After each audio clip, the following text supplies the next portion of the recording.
Bonjour tout le monde, j'espère que vous allez bien. Donc, après déjà, il y a quelques messages concernant, c'est mieux de mettre par exemple, c'est-à-dire le texte complet par rapport à chaque vidéo. Donc, c'est ça ce que je vais faire tout simplement. À chaque fois, je vais mettre la description totale de chaque vidéo. D'accord? Sous la description.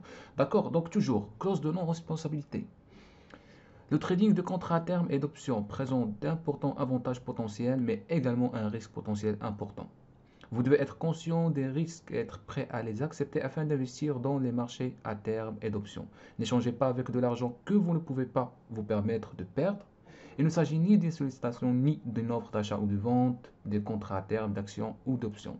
Aucune représentation n'est faite qu'un compte réalisera ou est susceptible de réaliser des profits ou des pertes similaires à ceux discutés dessus.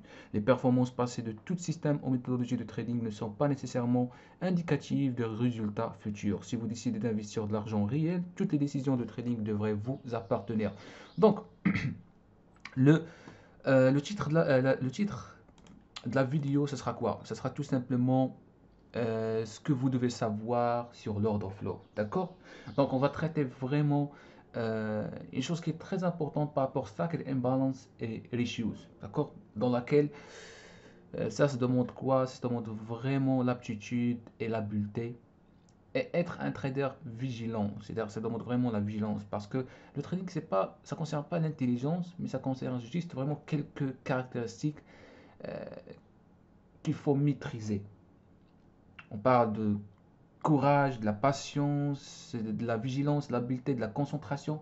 Ce ne sont pas des caractéristiques de l'intelligence. Non, c'est vraiment, ce sont des caractéristiques qu'on peut l'apprendre. Alors, ce qu'il faut savoir maintenant, c'est que les traders qui réussissent développent une méthode de trading disciplinée pour eux-mêmes. D'accord? Il faut pas passer dans cette partie de trading analyse. On va attendre vraiment une configuration chartiste pour prendre une décision d'achat et de vente. Non. Vraiment, c'est vous qui développez une méthode euh, pour prendre des décisions longues ou bien pour prendre des décisions short. Maintenant, ces traders, leur méthode de trading peut être très sophistiquée ou très simple, tant qu'ils pensent que cela leur donnera l'avantage dont ils ont besoin, c'est-à-dire les gains. C'est pour cela que je te dis toujours à vous, laissez les choses simples. Vraiment laissez les choses simples. Je sais que il y a des traders ou bien il y a des novices qui pensent que il faut avoir tous les outils pleins dans notre écran pour dire ah ça c'est fascinant. Comme ça on va trader. Non. Si vous pensez comme ça, soyez sûr que vous n'allez pas réussir. Le trading, ça demande de la simplicité. On dit 95%, vraiment parfois je dis 95% de la psychologie. Donc, donc vraiment, il ne faut pas considérer le trading comme un métier qui est difficile, mais ce qu'il faut savoir, c'est que ce qu'il faut savoir, c'est que le trading, comme n'importe quel autre métier, d'accord? En ce qui concerne vraiment l'accumulation de connaissances et l'expérience, c'est comme les autres métiers de trading. Mais bien sûr, on parle au niveau de l'accumulation des connaissances et de l'expérience. Vous avez une similitude, si j'ose dire le mot exact, similitude entre les métiers et le métier, les autres métiers et le métier de trading. Mais c'est là où s'arrête dans cette partie. Alors, maintenant, le trading, lorsque vous accumulez l'expérience et la connaissance, vous avez quoi? Vous aurez besoin vraiment de la discipline, vraiment de travail et la psychologie. Donc vraiment, le trading est une route de passage. La route pour devenir un trader prospère sera longue. Le terrain sera difficile et vous souffrirez. Bien sûr, selon la route que vous allez aborder. Si vous voyez vraiment des choses insignificatives ou bien qui est trop tard, c'est-à-dire qui est trop ancienne, vous allez passer énormément de temps pour comprendre. Mais par contre, si vous avez vraiment les outils nécessaires, c'est pas les outils nécessaires, mais si vous avez les outils vraiment qui appartient à notre génération, la route, ce sera rapide. Au fur et à mesure que vous acquérez de l'expérience, vous verrez que les marchés évoluent en fait selon l'offre et la demande. Vous commencez de comprendre vraiment qu'ils réagissent au niveau du marché. Vous allez comprendre aussi que les déséquilibres, donc lorsque je parle des déséquilibres, vous allez comprendre que les déséquilibres de l'offre et la demande, ce sont les chiffres à l'intérieur de la bougie qui en bleu et en rouge, peuvent être détectés et lus dans le diagramme de flux d'ordre, vous donnant un avantage significatif sur le reste des traders. Les traders qui utilisent les charts, par exemple, ici, ils ne savent pas s'il y a des déséquilibres. Et maintenant, c'est la raison pour laquelle je voulais vous expliquer les stacked imbalance. Parce qu'à chaque fois, vous voyez, il y a des traders qui pensent qu'à chaque fois que vous avez un mouvement violent comme ça, il faut acheter. Mais ce n'est pas toujours. Par exemple, là, vous avez un mouvement violent comme ça, en pensant qu'il faut acheter. Parce que tout simplement, vous utilisez le chart. Et on a pris dans les références japonaises, les bougies de référence japonaises, c'est que une fois que vous avez une impulsion, c'est le moment pour acheter. Mais c'est le contraire ce qui se passe au niveau d'order flow. Si vous utilisez le flux d'ordre, vous verrez qu'il fait un excellent travail de détection des déséquilibres clés pour vous, en éliminant vraiment le dur travail de lecture du marché et vous permettant de vous concentrer pleinement sur votre trading. Maintenant, pour la plupart des gens, les mouvements soudains observés sur le marché sont un mystère. Par exemple, vous voyez des mouvements. Dernièrement, on a eu des mouvements de la Fed. Tout le monde pense que parce que cette nouvelle qui a affecté le marché. Mais si vous voyez à l'intérieur de ce qui se passait sur la bougie, vous allez comprendre qu'il y a eu un déséquilibre, qu'il y a eu un slippage. D'accord? Et comme ça, vous pouvez réagir directement au marché. Donc, par exemple, vous avez un mouvement, donc ça c'est 15h55. On va prendre par exemple, voilà, un mouvement qui est vraiment, voilà, cet mouvement. Regarde, vous avez cet mouvement de 9064 de volume, alors que le delta c'est 2230. D'accord? Le max 200, 349, le min 0. Mais regarde, comment il est cette bougie. Beaucoup de déséquilibre. Donc, les déséquilibres montrent quoi? Vraiment montrent un déséquilibre au niveau de l'offre et au niveau de la demande. On voit que il y a vraiment, lorsque vous avez des déséquilibres, vous savez qu'il y a vraiment une agressivité énorme de 400%, de 500% de la demande excédentaire. Donc, directement, vous savez que ce qui va se passer, c'est qu'il y a on va voir vraiment une arrêt, si j'ose dire le mot exact, mais on va voir vraiment un, un moment d'arrêt. Parce que imaginez avec moi comme la vie réelle. Ce qui se passe lorsque vous avez beaucoup de demandes, c'est-à-dire un produit dans lequel on a beaucoup de demandes. À un moment donné, le stock, il va finir. Ou bien, le fournisseur, qu'est-ce qu'il va faire? Il va augmenter le prix. Donc, ce qui se passe au niveau du marché, lorsque vous avez vraiment, à la fin d'un mouvement, une bougie comme ça, qui contient beaucoup de déséquilibre, qui cause vraiment un déséquilibre entre l'offre et la demande, ce qui se passe, c'est que il y a d'une autre partie les vendeurs qui vont s'intéresser par le prix, parce que leur seul problème, c'est la liquidité. Alors, lorsqu'on voit ici 9064 de volume, et j'ai environ 3000 ou bien 4000 contrats à exécuter, et je vois ici il y a un volume important, je vais profiter, je vais exploiter cette liquidité pour proposer mon offre. Donc c'est ça ce qui se passe dans un premier temps. Dans un deuxième temps, c'est lorsque tout le monde voit que les autres achètent, inconsciemment, les chartistes ou bien les traders novices, ils vont commencer de les suivre sans les dump money. Ils vont pas rater, ils veulent pas rater l'opportunité, alors ils vont commencer d'acheter.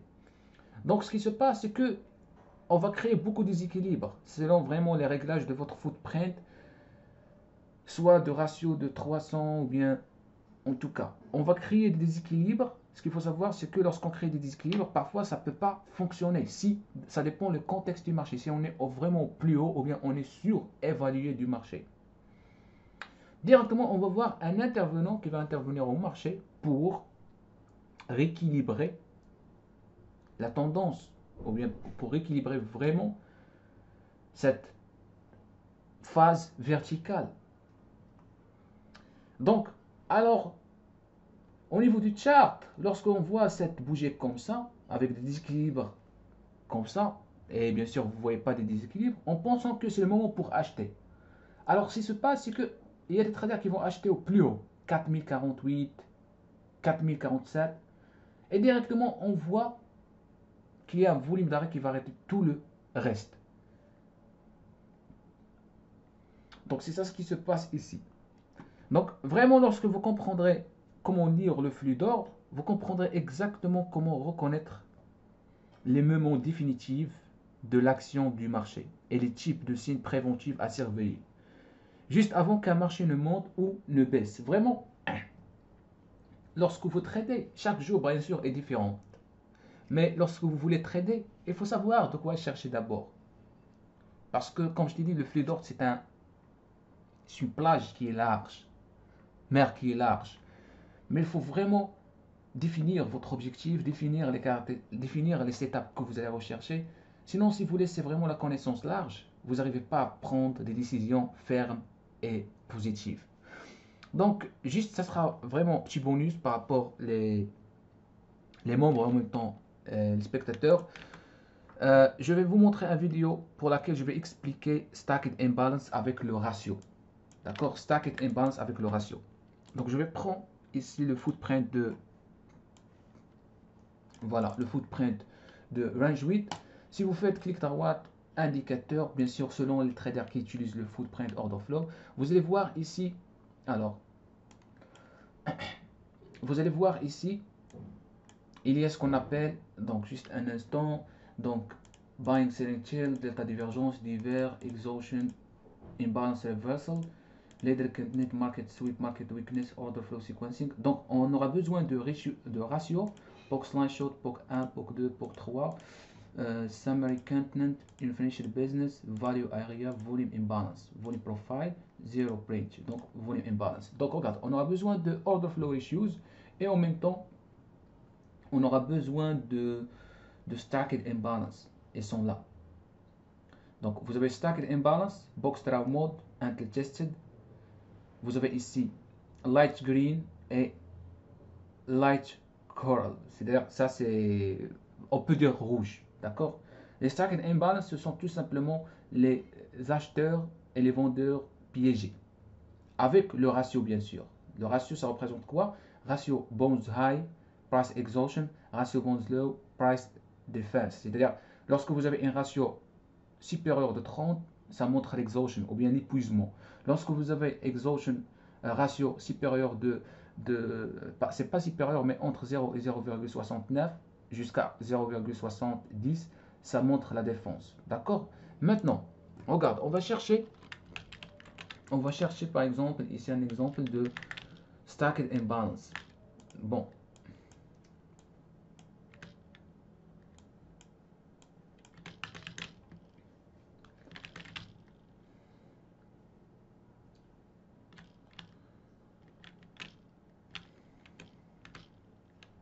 donc par exemple là, vous avez 72, 43, 33. Ça, ce sont des stacked imbalance. On a arrivé à la fin de tendance. Ce qui se passe, c'est que, regarde, vous avez 1,119 ratios.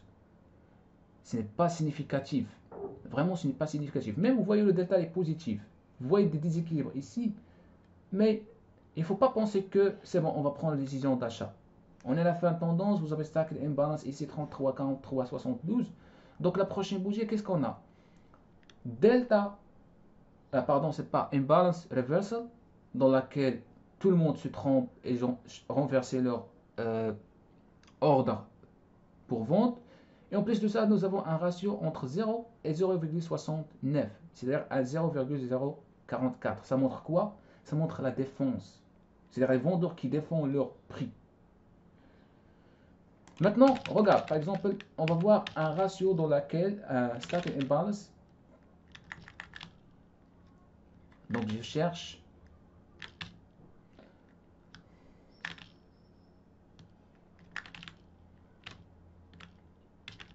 Bon, cette situation, par exemple, regarde. Ici, vous avez quoi? Deux ratios, mais par contre, vous avez séquençage d'ordre, en même temps sweeping et en même temps déséquilibre. Donc ça, c'est encore plus fort. Par exemple, dans cette situation qui n'a pas marché, 69, c'est déjà un ratio qui montre quoi? Qui montre vraiment l'exhaustion, ok, des vendeurs. Et en plus de ça, on voit l'exhaustion ici, même 4 contrats exécutés ici. Mais après, on voit quoi? Des stacked imbalance. D'accord? Mais après, n'a pas vraiment fonctionné. Tout simplement, c'est pas toujours, mais après, selon vraiment les événements qui vont venir au marché. On peut détecter ça encore au niveau du carnet d'ordre and time and sales. Dans tous les cas, lorsque vous voyez ici, par exemple, vous avez divergence, rotation finie avec séquençage, donc ça montre vraiment que directement, il y a une réaction immédiate. Encore un autre exemple, je cherche. Voilà. Là, vous avez, regarde, Stack and Imbalance, on pense que tout le monde veut acheter 5,64. Maintenant, si vous avez Stack and Imbalance avec un ratio important, comme ça, on peut acheter. Mais vous voyez ici, vous avez quoi? 125, 129 et retournement, réaction immédiate. Le ratio ne supporte pas vraiment ces déséquilibres. S'il y a vraiment un ratio important, ça montre vraiment qu'il y a de la défense ou bien de l'exhaustion. Par exemple, on va voir ici la même chose. Stacked imbalance, ratio qui n'est pas important. On va chercher un exemple.